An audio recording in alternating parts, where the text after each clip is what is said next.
Baik, baik, selamat malam rekan-rekan mahasiswa dan Ibu Siska Fitria yang saya hormati. Perkenalkan, saya Rizka Muati Putri, mewakili kelompok 1. Pada kesempatan ini kami akan membahas topik komunikasi antar pribadi dan budaya siber, dengan fokus pada bagaimana hubungan antar pribadi dapat terbentuk melalui fitur anonim di Telegram. Topik ini menarik karena meskipun identitas seseorang dapat disembunyikan di ruang digital, interaksi dan hubungan yang terjalin tetap dapat memberikan dampak yang nyata dalam kehidupan penggunanya. Next.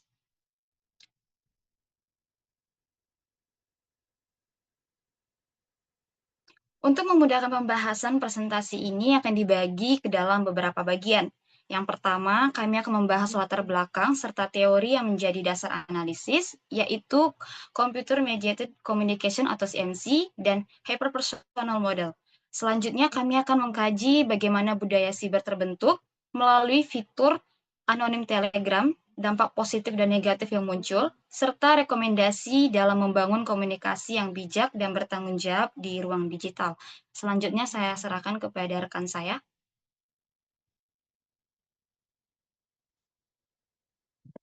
Baik, saya Tania Natasha akan menjelaskan mengenai latar belakang penelitian ini. Di era digital saat ini, teknologi telah mengubah cara manusia berkomunikasi. Komunikasi tidak lagi dibatasi oleh jarak dan waktu karena dapat dilakukan melalui berbagai platform digital. Salah satu platform yang menarik untuk diteliti adalah Telegram. Khususnya fitur anonim yang memungkinkan pengguna berinteraksi tanpa mengungkap identitas asli mereka. Menariknya, meskipun tidak saling mengenal dan tidak pernah bertemu secara langsung, pengguna tetap dapat membangun kedekatan emosional dan hubungan interpersonal. Oleh karena itu, penelitian ini bertujuan untuk memahami bagaimana komunikasi antar pribadi dan budaya cyber berperan dalam pembentukan hubungan melalui fitur anonim Telegram. Next. Dan ada komunikasi antar pribadi. Saya akan menjelaskan, komunikasi antar pribadi adalah proses pertukaran pesan antara dua orang atau lebih yang memungkinkan terjadinya umpan balik secara langsung maupun tidak langsung. Komunikasi ini berfungsi untuk membangun hubungan sosial, kedekatan emosional, dan pemahaman bersama. Dalam konteks Telegram Anonymous Chat, komunikasi antar pribadi tetap terjadi meskipun para pengguna tidak bertemu secara fisik. Hubungan yang terbentuk tetap melibatkan kepercayaan, emosi, dan pertukaran informasi pribadi. Menurut Devito tahun 2016, komunikasi antar pribadi yang efektif ditandai dengan keterbukaan, empati, dukungan, sikap positif, dan kesetaraan inter individu. Hal ini yang membuat hubungan dapat berkembang meskipun komunikasi dilakukan secara anonim melalui media digital. Demikian penjelasan dari saya, selanjutnya akan dijelaskan oleh rekan saya. Terima kasih.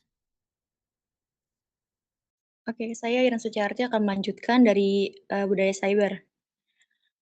Budaya cyber terbentuk dari pola, perilaku, nilai, norma, dan praktik sosial yang berkembang dalam lingkungan digital akibat interaksi manusia yang dimediasi oleh teknologi internet. Adapun 5 ciri khas dari budaya cyber itu adalah tidak dibatasi oleh ruang dan waktu, anonimitas identitas, interaktivitas tinggi, lalu kemudahan membentuk komunitas virtual, dan fleksibilitas menampilkan identitas diri. Lalu yang selanjutnya ada Computer Mediated Communication. Dikutip dari Joseph Polder 1996, CMC itu adalah proses komunikasi yang dimediasi komputer atau perangkat digital, memungkinkan pertukaran pesan antar individu melampaui batasan fisik dan waktu secara sinkron maupun asinkron.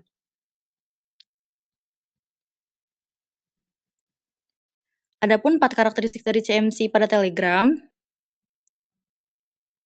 asinkronitas, tanpa kehadiran fisik, kontrol informasi diri, lalu jangkauan lintas geografis. Dan CMC di Telegram versus tatap muka, perbedaannya itu kalau identitas di Telegram itu tersembunyi, kita bebas mau ngasih nama siapa aja, sedangkan tatap muka kan secara langsung. Lalu waktu responsnya kalau Telegram itu asinkronis, sedangkan tatap muka tuh harus segera ya, sinkron. Lalu jangkauannya kalau Telegram secara global lintas wilayah, sedangkan tatap muka terbatas geografis. Lalu self control kalau di Telegram itu tinggi karena kita bisa merevisi gitu ya, mengedit sebuah chatannya. Lalu sedangkan tatap muka adalah spontan, secara spontan. Berdasarkan kedekatan, kalau Telegram itu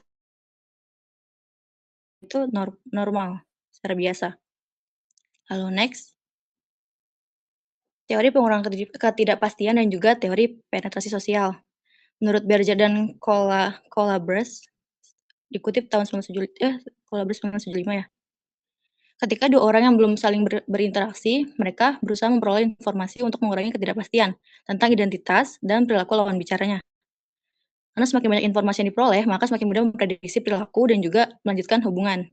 Lalu strategi Telegram itu pertama itu menanyakan usia dan status pendidikan, menanyakan domisili pengguna, bertukar ke media sosial, lalu melakukan panggilan suara atau video, lanjut ke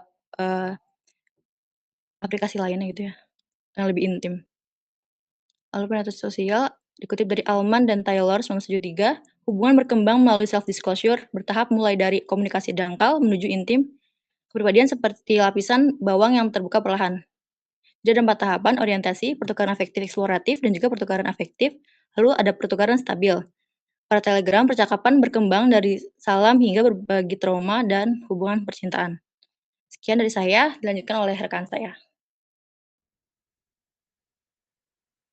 Baik, saya akan melanjutkan untuk pembahasan selanjutnya, yaitu ke hyperpersonal model oleh Joseph B. Walter tahun 6.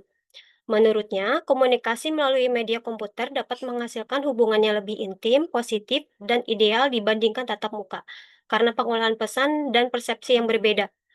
Ada 4 komponen, yaitu selective self presentation, itu yang nomor pertama, yaitu pengirim mengontrol dan memilih informasi yang ditampilkan, membangun citra diri lebih positif atau ideal.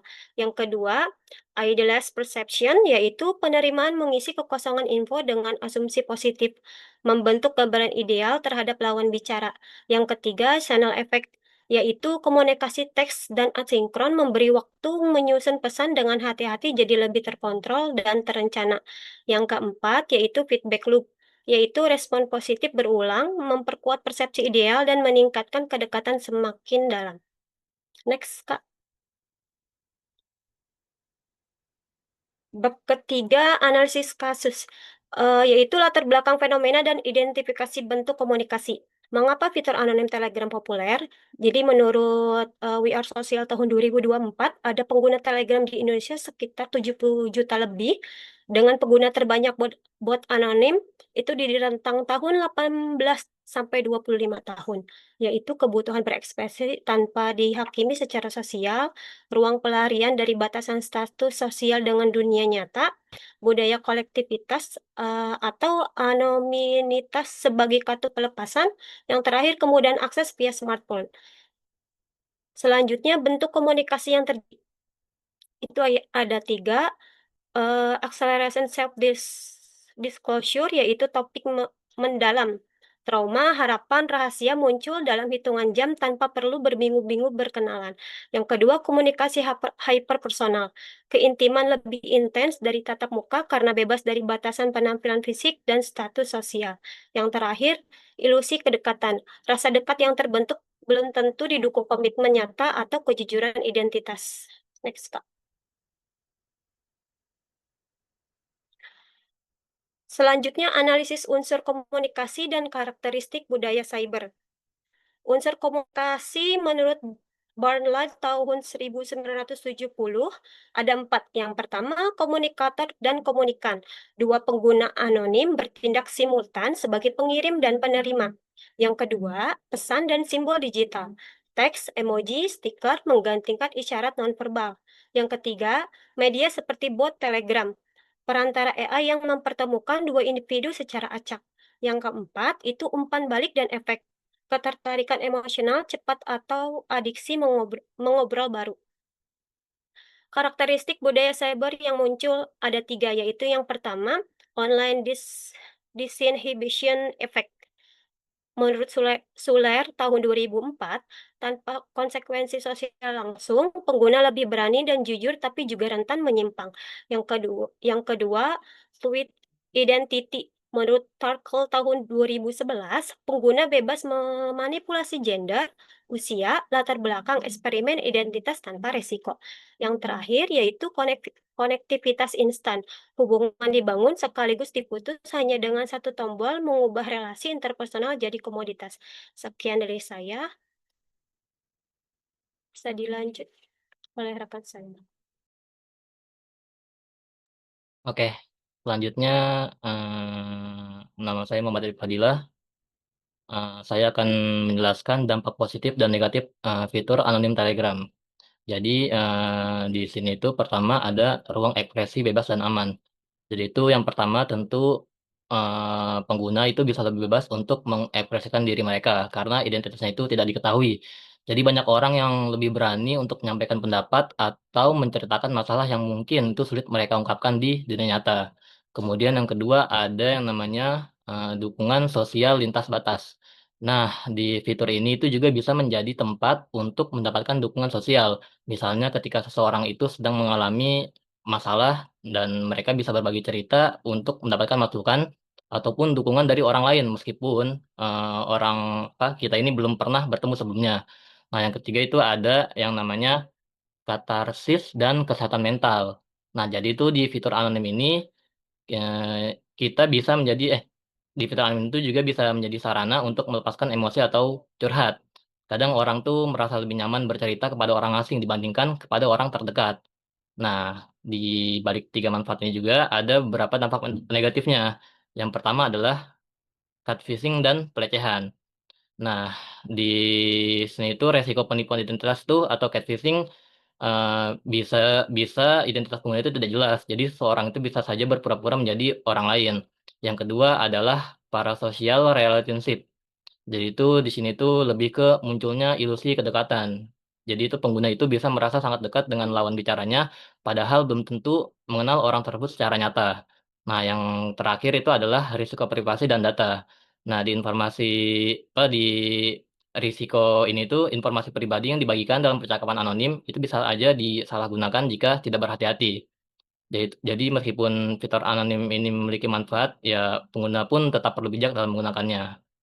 Terus ada juga next, rekomendasi solusi dan strategi komunikasi. Nah, untuk mengurangi berbagai risiko tadi, itu ada beberapa rekomendasi yang bisa dilakukan. Pertama, dari sisi individunya, kita perlu meningkatkan literasi digital. Artinya kita harus lebih kritis dan lebih sadar saat berinteraksi di internet. Selain itu, jangan terlalu cepat memberikan informasi pribadi kepada orang baru dikenal. Lalu yang kedua, dari sisi komunitas dan pendidikan, literasi digital ini perlu terus diajarkan dan diperkuat, baik melalui pendidikan maupun kegiatan sosial. Selain itu, perlu ada ruang atau forum yang sehat untuk berbagi dan berdiskusi. Lalu yang ketiga ada dari sisi platform dan kebijakan. Nah, untuk platform seperti Telegram itu perlu terus meningkatkan sistem keamanan dan perlindungan pengguna, yaitu pemerintah juga perlu mendukung melalui regulasi yang melindungi data dan privasi masyarakat. Nah, dengan begitu, fitur anonim ini bisa tetap dimanfaatkan sebagai sarana komunikasi yang positif tanpa mengabaikan aspek keamanan dan kenyamanan penggunanya. Seperti itu. Sekian dari saya. Selanjutnya boleh dijelaskan dengan rekan saya. Baik, saya akan menyampaikan kesimpulan dari materi yang telah disampaikan oleh teman-teman saya. Yang pertama ada fitur anonim Telegram memfasilitasi komunikasi antar pribadi yang akseleratif, di mana self-disclosure berlangsung jauh lebih cepat dari interaksi tatap muka. Yang kedua ada budaya siber seperti anonimitas, fluid identity, dan disinhibition menjadi katalis pembentukan kedekatan emosional yang bersifat hiperpersonal. Yang ketiga ada hubungan yang terbentuk rentan karena berlandaskan proyeksi ideal, bukan pengenalan identitas asli yang berpotensi menghasilkan dampak psikologis serius. Lalu di sini ada level individual. Yang pertama, kembangkan critical digital literasi. Yang kedua ada terapkan gradual self-disclosure. Yang ketiga, jadikan medical digital complement, bukan pengganti hubungan nyata. Lalu ada level komunitas dan pendidikan. Yang pertama, integrasikan literasi digital di kurikulum. Yang kedua, perkuat layanan konseling digital. Yang ketiga, fasilitasi forum ekspresi diri yang sehat. Lalu yang terakhir, level platform dan kebijakan. Yang pertama ada perkuat moderasi konten dan sistem pelaporan. Yang kedua ada implementasikan UU PDP nomor 27 2022. Yang ketiga, regulasi tanggung jawab platform atas fitur anonim. Baik, demikian presentasi dari kelompok kami mengenai komunikasi antar pribadi dan budaya cyber dalam pembentukan hubungan melalui fitur anonim Telegram. Terima kasih atas perhatian yang diberikan. Kami membuka sesi tanya jawab. Wassalamualaikum warahmatullahi wabarakatuh.